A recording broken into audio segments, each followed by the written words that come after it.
Station Ghanpur నియోజకవర్గం కడియం శ్రీహరి నిస్సిగ్గుగా నిన్న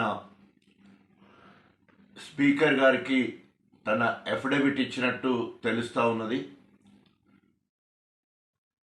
ఇన్ని రోజులు మనం అనుకున్నట్టే ఎక్కడుండాలో గక్కడే ఉన్నా అని చెప్పిన కడియం శ్రీహరి చరిత్రహీనుల లెక్క నేను బీఆర్ఎస్ పార్టీకి రాజీనామా చేయలేదు, కాంగ్రెస్ పార్టీ సభ్యత్వం తీసుకోలేదని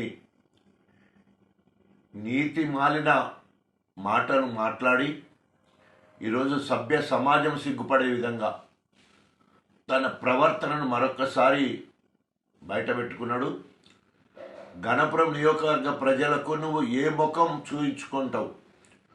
బీఆర్ఎస్ ఎమ్మెల్యేగా గణపురం నియోజకవర్గానికి చేసిన కీడును, బీఆర్ఎస్ శ్రేణుల కష్టంతో గెలిచి వాళ్ళని నట్టేట ముంచిన తీరును క్షమాపణలు చెప్పి బీఆర్ఎస్ శ్రేణుల దగ్గరికి వస్తావా? లేదా నమ్మి నానబోస్తే పుచ్చి బుర్రలైనట్టు గత సంవత్సరం కాలం నుండి నేను కాంగ్రెస్ అభివృద్ధి కోసం పోయినా అని చెప్పేసి వారందరికీ మాయమాటలు చెప్పి మరి నీవు చేసిన అనేక అబద్ధాలను నిజం చేసేటట్టు కాంగ్రెస్ కార్యకర్తల నాయకుల దగ్గరికి వెళ్తావా? ఏ ముఖం పెట్టుకొని వస్తావు కడియం శ్రీహరి?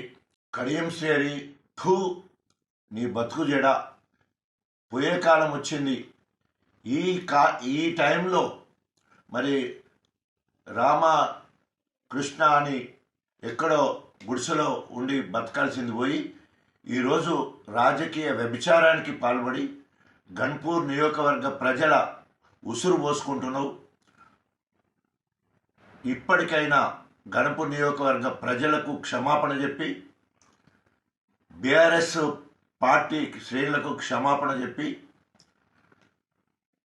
బీఆర్ఎస్ ప్రాథమిక సభ్యత్వానికి రాజీనామా చేసి ఎమ్మెల్యే పదవికి రాజీనామా చేస్తే కాస్త అయినా నీకు సిగ్గు శరం ఉన్నట్టు తెలుస్తుంది.